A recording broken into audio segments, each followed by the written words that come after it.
idea kunti. Mga baboy GI man. Mao yun. Nag-AI po ka sir? Baboy sir. Wala. Di kayo ko gagawa sir. Hulat ko nga naano yung facility diya nga mo ah. Nagkam sir eh, mag-umpra kag milyas baboy. Ano ba? Iya. May tabo. Dira.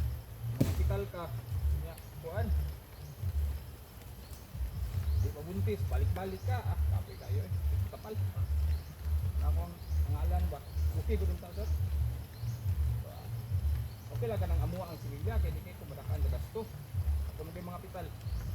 Pero og kuan, iyay go sahay. Naalang ko iluag-luag na allowance nga sobra. Pero kanang dahil nyo, ikaw rin kaya na O diya, ako ay kaya sa mga. Yun na.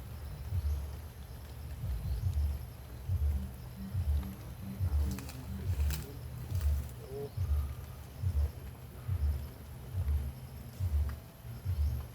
Yun na ako sa parang kuan.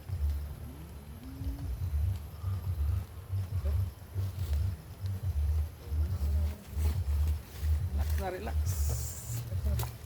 Salamat na ka, salamat.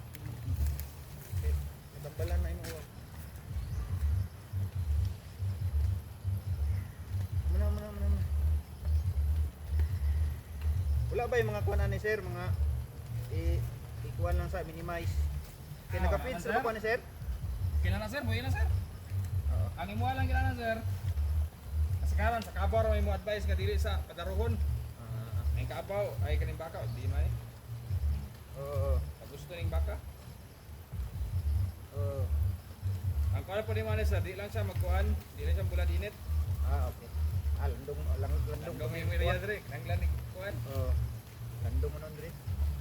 Pero okay ra siya ka ng kuwanan ng feeds. Ah, way problema sir, way bawas pagkaon na. Okay. Kinakuan man ko ni sila feeds na. Feeds siya. Ginatahop ni mo? Oo. Dry ration to good. Oh, may gina sir, kaya naka-supplement ka. Oo. Yeah. Kuan.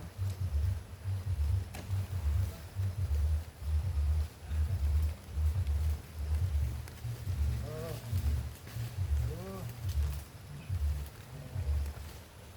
Oo. Oo.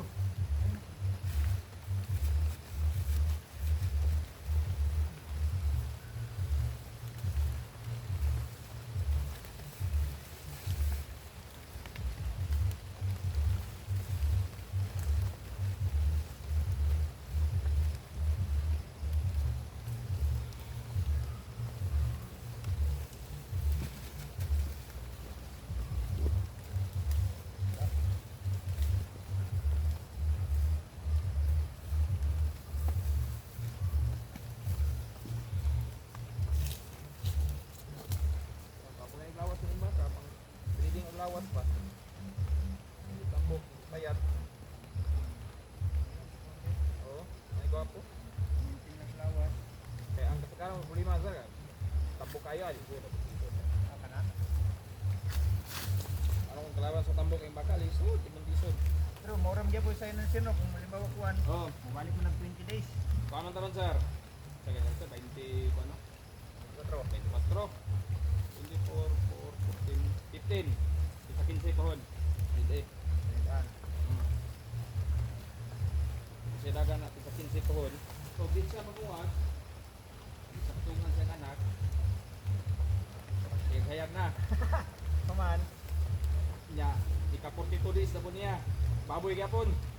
Murag add na ko kag 20. Ah, anak lang 20. Confirmation ni mo na. Pag di siya manguwag, sabot. Buntis na siya. Hayag-hayag na gina. Nya, maabot ang 90 days. Ang ano ba, sali na manguwag sir, sure po buntis na.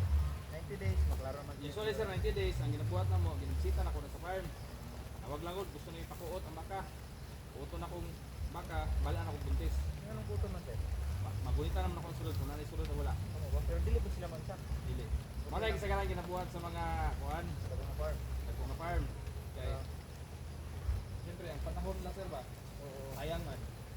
So, minkamot sila nga ilang baka, 3 months. I-confirm nga buntis.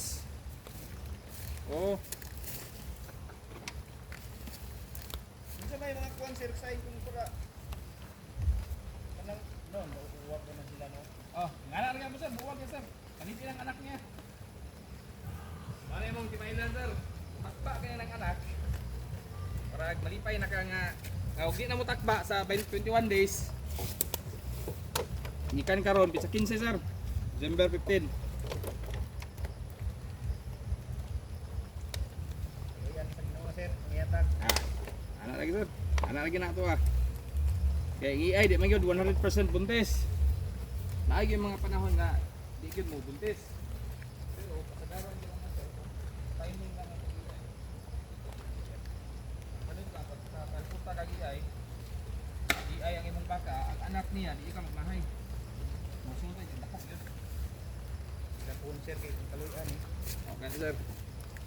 Puro ko yung kuwan sir mo paasa. May problema sir. Kani mo nga sir,